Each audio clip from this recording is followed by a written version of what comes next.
Sáquennos de aquí. Entrevista a María Sima. Nicky Elch. Editorial. Gratis lo recibiste, gratis ofrécelo. Dedicado con amor a todos aquellos que aún han de experimentar el amor de Dios.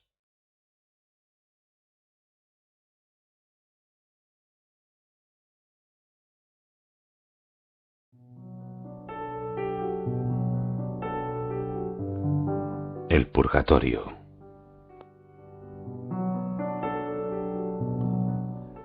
Ahora, por favor, ¿qué es exactamente el purgatorio? El purgatorio es un lugar y un estado que toda alma experimenta cuando todavía necesita expiar y reparar los pecados cometidos a lo largo de su vida antes de poder reunirse con Jesús en el cielo. Hoy en día se enseña muy poco acerca del purgatorio, y esto lleva a alimentar la curiosidad de muchos, que por su cuenta y sin ninguna guía espiritual caen fácilmente en el ocultismo. Suele decirse que el purgatorio es solamente un estado, pero esto es solo parcialmente cierto, puesto que también es un lugar. Es también un tiempo de espera en donde las almas ansían llegar a Dios. Este deseo de llegar a Él es su mayor sufrimiento. Todas las benditas ánimas lo experimentan, sin importar en el nivel en el que se encuentren. Existen 3 niveles principales en el purgatorio, y yo me comunico con las almas que necesitan relativamente poco para llegar al cielo. Creo que esto es así por 2 razones. La primera se debe a algo de lo que me di cuenta cuando me invitaron a una casa. Su dueño acababa de perder a su mujer recientemente, y sucedían cosas extrañas por la noche. Accedí a pasar una noche para ver si podía ayudar. No pasó mucho tiempo antes de que comenzaran a escucharse fuertes golpes en el vestíbulo. Entonces, como hago habitualmente, pregunté: ¿qué puedo hacer por ti? Los ruidos se hicieron más y más fuertes, hasta que repentinamente apareció un animal inmenso, que no había visto nunca antes, y justo detrás vino una gran serpiente, que rápidamente devoró al primer animal. Luego toda la escena desapareció. Me debí asustar porque estaba sudando. Tiempo más tarde le describí lo que había ocurrido a una persona que sabe mucho de estos sucesos, y él consiguió identificar al primer animal. Se trataba de un hipopótamo, que simboliza un corazón duro. Esto no significa que la mujer se encontrara en el purgatorio en forma de hipopótamo. Tan solo fue la manera de que yo lo comprendiera todo con más claridad. Tras haber hablado largo y tendido con el viudo, pronto supe que su mujer le había guardado rencor a otra mujer durante más de 30 años, a pesar de que la otra mujer había querido la paz entre ellas. Al negarse a perdonarla, le mereció el estado más profundo del purgatorio, de donde yo no podía ayudarla a salir aún. La segunda razón, creo, por la que generalmente me comunico con las almas del nivel más alto del purgatorio, tiene que ver con un diario escrito por una princesa alemana en los años 20.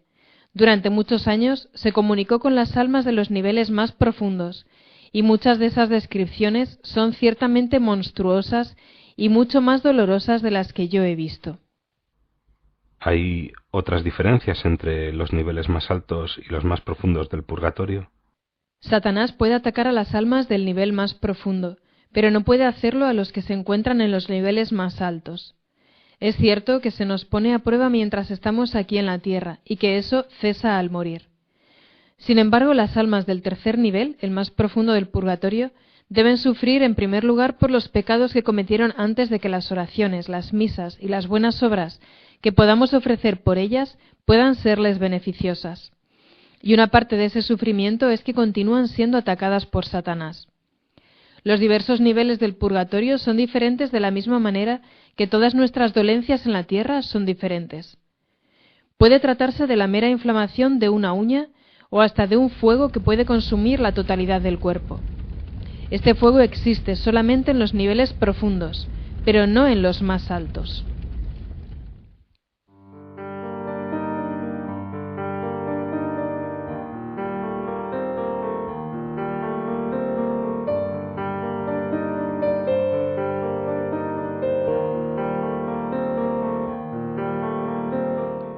¿Pueden nuestras oraciones evitar que Satanás ataque a las almas de los niveles más profundos? Sí pueden, especialmente cuando se lo pedimos directamente al arcángel San Miguel y a los otros ángeles. Dentro de estos 3 niveles principales, ¿Existen más niveles? Sí, una gran cantidad, porque cada alma es distinta al llegar allí. Existen grandes sufrimientos y otros dolores pequeños, y entre esos dos extremos, el resto de padecimientos. Probablemente existan en el purgatorio tantos niveles como almas, puesto que, por supuesto, no hay dos personas o dos almas que sean idénticas. Cuando las benditas ánimas del purgatorio sufren, ¿experimentan algún tipo de alegría y de esperanza? Sí, ningún alma desea regresar aquí a la tierra porque tienen una noción de Dios mucho más clara que la nuestra. No quieren volver a la oscuridad en la que vivimos nosotros. Entonces, Dios pone a las almas allí para que se purifiquen de los pecados que todavía no han sido expiados o reparados. No, se suele enseñar esto de manera incorrecta, y este tipo de falsedades puede hacer que muchas personas se alejen de Dios. Dios no las pone allí. Las almas se juzgan, y luego se asignan ellas mismas el nivel apropiado. Son ellas quienes desean purificarse antes de reunirse con Dios. Es muy importante para nosotros tomar conciencia de esta verdad tan concreta sobre el amor de Dios. Entonces, somos nosotros quienes reconocemos que todavía no estamos puros y debemos, por lo tanto, purificarnos en el purgatorio. Sí, así es. ¿Las almas en el purgatorio se rebelan alguna vez contra su condición? ¿Son pacientes o hay alguna que no acepte el estado en el que se encuentra? No, son pacientes y quieren sufrir, pues saben que a través del sufrimiento expían y enmiendan sus faltas. Se purifican para llegar limpias ante Dios, de una manera completamente resplandeciente. Cuanta más purificación y reparación hagan, más limpias llegan a estar. ¿Los sufrimientos del purgatorio son mayores que los de la tierra? Si tomamos todo en cuenta, son mayores, y a veces mucho mayores, en especial en el tercer nivel. Sufren más espiritualmente que nosotros. Cuando una vez le pregunté a un alma cómo era su sufrimiento, me dijo que era uno muy particular. Por ejemplo, un padre perezoso que no trabaje para sacar a su familia adelante y que por ese motivo su mujer e hijos lleguen a pasar calamidades, tendrá que trabajar mucho en el purgatorio, y su sufrimiento corporal será mucho mayor que el correspondiente a un trabajo en la tierra. Pero nuestros padecimientos aquí, a pesar de ser menos severos, valen muchísimo más para borrar nuestros pecados que aquellos en el purgatorio. Si el purgatorio es también un lugar, ¿es posible que aquí, en la tierra, existan ciertos lugares en los que las benditas ánimas pasen el tiempo? Sí, al parecer se reúnen generalmente alrededor del altar o en el lugar en donde murieron. Una mujer que conocí en Liechtenstein lograba verlas solamente alrededor del altar, y cuando ya no estaban allí sabía que ya se habían ido al cielo. Las almas no vienen a mí o a nosotros del purgatorio, sino que vienen con el purgatorio. No se trata de un lugar, sino de muchos lugares distintos. No se trata de un estado, sino de distintos estados. Si se trata de muchos lugares o un lugar grande, ¿son el cielo y el infierno también lugares? Sí, mi director espiritual me hizo preguntar acerca de esto y la respuesta fue: es incorrecto lo que muchos teólogos enseñan hoy en día al decir que el cielo, el purgatorio y el infierno son solamente estados. Son también lugares. La diferencia de tiempo que deben pasar las almas allí antes de entrar en el cielo es muy amplia entre un alma y otra. Sí, es muy amplia. Algunas están simplemente media hora y otras el resto del tiempo hasta el último día. El promedio, dicen las almas, es de 40 años. Entonces, habrá un último día. Sí.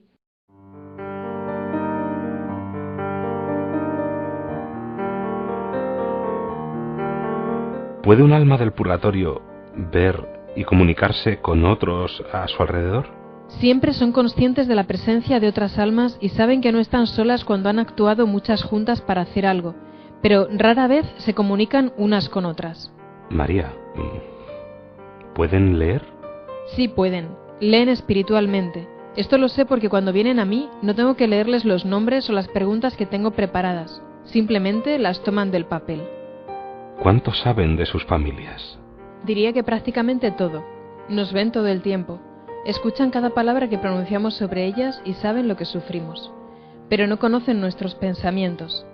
Se encuentran presentes en sus propios funerales y saben quiénes están allí rezando por ellos y quiénes están allí solamente para ser vistos por los demás. ¿Saben las benditas ánimas del purgatorio lo que va a pasar? Sí, saben algo, pero no todo. Me han dicho que va a pasar algo verdaderamente importante, que está a las puertas.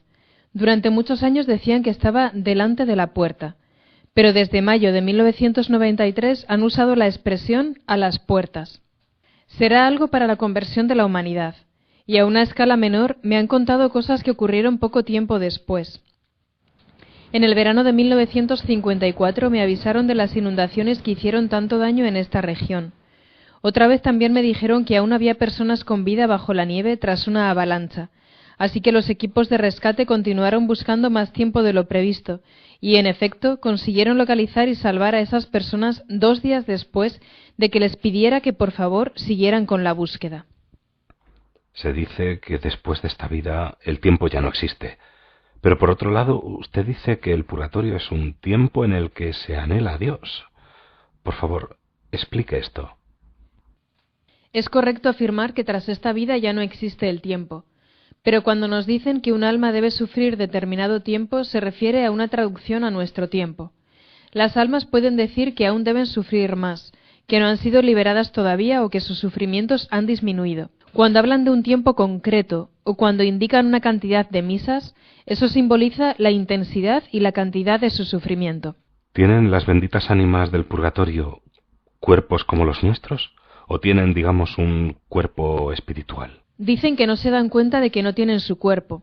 Tienen un cuerpo transfigurado y pueden tomar la forma de un cuerpo humano vestido y sano. ¿Se arrepienten las almas de lo que hicieron mal cuando aún vivían en la tierra? ¿También se arrepienten de lo que no hicieron? Sí, mucho. Se arrepienten de las oportunidades que dejaron pasar para hacer buenas acciones por Dios y por el prójimo, y pueden ver los buenos frutos que hubieran resultado de esas acciones. Al morir, perdemos la oportunidad de realizar buenas obras. Las almas en el purgatorio ya no pueden cosechar méritos como podemos hacer nosotros. También se dice que los ángeles nos envidian porque nosotros podemos hacer buenas obras y ofrecérselas a Dios, mientras que ellos no pueden ni tampoco pueden hacer ya más méritos. ¿Qué ocurre con quien sabe que el purgatorio existe, pero sigue con su vida y peca igualmente, pensando que no va a ser tan malo? Se arrepentirá muchísimo de pensar así. Muchísimo más que los que cometan el mismo pecado sin conocer la existencia del purgatorio.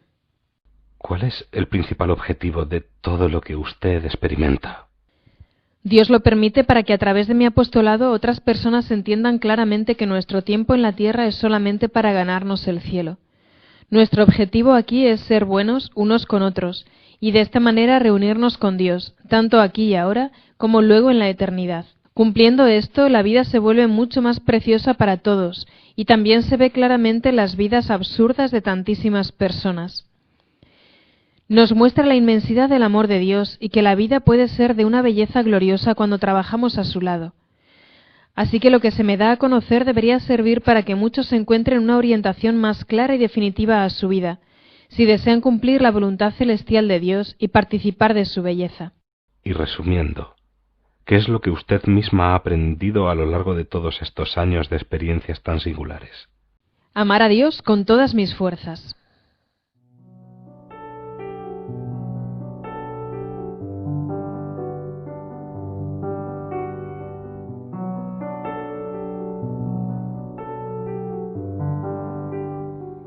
Algunas experiencias de María.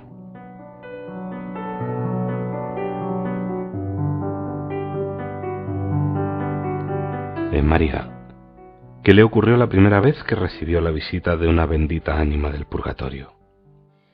La primera vez me desperté porque alguien estaba paseando por mi cuarto de un lado a otro. Nunca me he asustado fácilmente y no me daría un susto a menos que alguien me saltara a la cara. Entonces pensé, ¿quién es esta persona? Se trataba de alguien completamente desconocido que caminaba impaciente de un lado a otro al pie de mi cama y le dije, «Oye, ¿qué quieres?». No hubo respuesta. Entonces salté de la cama, me dirigí hacia él y traté de agarrarle diciéndole, «Fuera, aquí no haces nada». Pero no había nada allí. Entonces pensé, no estaba soñando, lo he visto y lo he escuchado. Y tan pronto como me metí en la cama de nuevo, allí estaba igual que antes, caminando de un lado a otro. Exclamé otra vez, «Ahora vas a decirme quién eres y a irte de aquí». Y seguía allí, como si no me hubiera escuchado. Estuve un rato observándolo y pensé, mientras no se me acerque. Luego me levanté otra vez y me acerqué a él de puntillas mientras pensaba, ahora veré si puedo sujetarlo. Y otra vez no había nada allí. No entendía nada. Estaba confundida. ¿Acaso no estaba bien de la cabeza? Me acosté de nuevo, pero no podía conciliar el sueño. Al día siguiente corrí a ver al sacerdote y le expliqué lo que había pasado. No sé lo que pasó anoche, me habré vuelto loca. A lo que él contestó, ¿por qué dices eso? Si vuelve a suceder, no preguntes quién es, pregunta mejor, ¿qué necesitas de mí? Podría tratarse de un alma del purgatorio. A lo que respondí, si viene a mí, debe ser un familiar. No, respondió el sacerdote, no tiene necesariamente que ser así, porque tú siempre has rezado mucho por ellas. A la noche siguiente, allí estaba de nuevo. Esta vez pregunté, ¿qué necesitas de mí? Aquel individuo se detuvo, se volvió y me miró diciendo, que se celebren 3 misas por mí, entonces seré liberado. Y desapareció instantáneamente. Supe entonces que era un alma del purgatorio. Se lo conté al sacerdote y me dijo, bien, si vuelve a ocurrir, cuéntamelo. ¿Ha tenido miedo alguna vez? No, en absoluto. Ni siquiera lo tuve cuando era niña. Mi madre solía decirme, eres una chica poco común. Otras se asustan a menudo. Cuando me decía que había alguien fuera en la oscuridad, yo me lanzaba. Dame una luz y saldré a ver quién es.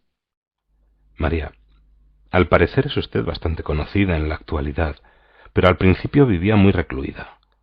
¿Cómo comenzaron a reconocerse como auténticas sus experiencias sobrenaturales? En primer lugar, cuando las cosas que decía resultaban ser ciertas con el tiempo, y además cuando afirmaba cosas que solamente conocían los miembros de la familia. En otras palabras, al confirmarse lo que yo había dicho. Discúlpeme lo atrevido de mi pregunta, pero ¿ha sido alguna vez examinada por médicos o psicólogos? Sí, hace ya mucho tiempo un profesor de teología me preguntó si estaba dispuesta, y le dije que sí.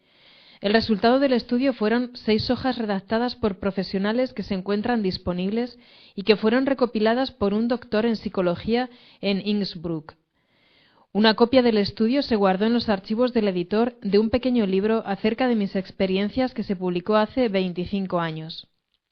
Lo escribió mi viejo amigo y director espiritual, el padre Alphonse Matt, y en él se incluyen mis experiencias. ¿Tienen sus experiencias algún tipo de reconocimiento oficial por parte de la Iglesia? Obedezco al sacerdote de mi parroquia y a los obispos, que me han dicho que mientras todo sea teológicamente correcto, como lo ha sido hasta ahora, continúe con mi apostolado.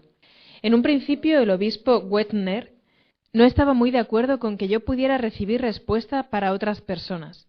Me llamó y me preguntó de dónde venían esas respuestas. Entonces le conté con exactitud el modo en que había comenzado todo. Al poco tiempo le pregunté a un alma de dónde obtenían ellas la información. Pensaba que quizá regresaban al purgatorio a encontrar a la otra alma y preguntarle qué necesitaba para ser liberada, pero en vez de eso me respondió ella misma.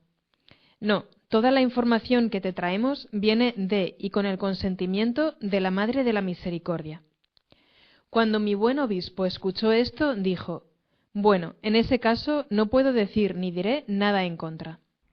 ¿A quién se refiere con Madre de la Misericordia?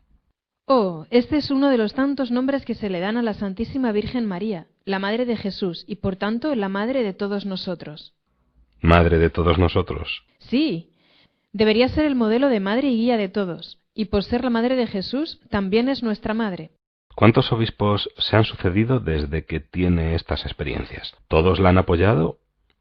¿Cuáles son sus nombres? Se han sucedido 3 obispos hasta el día de hoy. Sus nombres son Chan, Beckner y Kung. Monseñor Chan me apoyó de manera silenciosa. Simplemente sostenía que sabía que el padre Matt no era ningún soñador y que por lo tanto todo debía estar bien. Monseñor Beckner me apoyó de manera activa y le agradezco a Dios que así haya sido. El obispo actual, Monseñor Kung, ha optado hasta el momento por no expresarse ni a favor ni en contra. Al principio todo debió ser muy desconcertante para usted. ¿Quién fue el que más le ayudó en esos primeros años? Sin duda fue mi querido amigo el padre Alphonse Matt. Fue párroco aquí en Sontag, desde 1938 hasta 1978. En su funeral, donde se encontraban presentes 40 sacerdotes y miles de fieles, el obispo Wegner expresó lo siguiente: lo más bello que puede decirse de un sacerdote es que haya sido un sacerdote según el corazón de Dios. Así fue nuestro padre Alphonse Matt, un sacerdote esencialmente bueno y santo. Que descanse en paz. Dudo mucho de que hubiese podido cumplir la voluntad de Dios como lo he intentado hacer sin su apoyo y cariño en los primeros años de mi apostolado por las benditas almas del purgatorio. Al principio esperaba que estas experiencias duraran tanto. No, no realmente, pero comprendí después de algún tiempo que el padre Matt sí lo esperaba. ¿Está contenta de vivir estas experiencias o es algo difícil y doloroso en ocasiones? No lo encuentro difícil porque no solamente ayuda a las almas del purgatorio, sino que también ayuda a los vivos a que vuelvan a tener fe o a encontrar la fe, y esto es lo que me da mucha alegría. Y cuando ve a las almas, ¿qué aspecto tienen? Se presentan exactamente como eran aquí en la tierra, y esto es algo que puedo, por supuesto, confirmar yo misma porque han venido muchas a quienes yo misma conocía bien. Sí, con la misma ropa, su ropa de trabajo. Esto es así porque nuestros deberes aquí son los más importantes. Siempre vienen con su ropa de trabajo y no con una bata de baño o con el traje de los domingos. Nuestro trabajo diario es nuestra misión. ¿Qué edad tienen cuando se le aparecen? Lo que quiero decir es que si muere un joven de 20 años y luego, digamos, 10 años más tarde se aparece ante usted, ¿aparenta tener 30 o todavía aparenta 20 años? Todavía aparenta 20 años cuando los veo. Siempre aparentan la misma edad que tenían en el momento de morir. ¿Cuáles serían exactamente las diferencias entre su experiencia y la de los espiritistas o también llamados médiums o intermediarios? Si los lectores tuvieran que creer solo una cosa de lo que digo, desearía que fuera esta. La diferencia es muy simple y muy clara, y debemos aferrarnos a ella con total seriedad.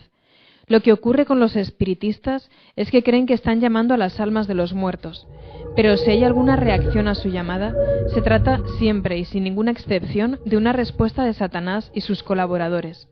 Los espiritistas y médiums hacen algo muy peligroso tanto para ellos como para quienes se les acercan buscando consejo. Viven una enorme cantidad de mentiras. No se nos permite llamar a los muertos, eso está totalmente prohibido. En mi caso, yo nunca los he llamado, nunca lo he hecho y nunca lo haré. Jesús lo permite por medio de su madre. Pero Satanás, por supuesto, puede copiar y simular cualquier cosa y también todo lo que viene de Dios. Se burla de Dios y de todo lo que Dios hace. Puede imitar las voces de las almas y copiar su apariencia. Pero sea cual sea la respuesta, se trata siempre del maligno. No se olvide, Satanás también puede curar, pero este tipo de salud nunca perdura.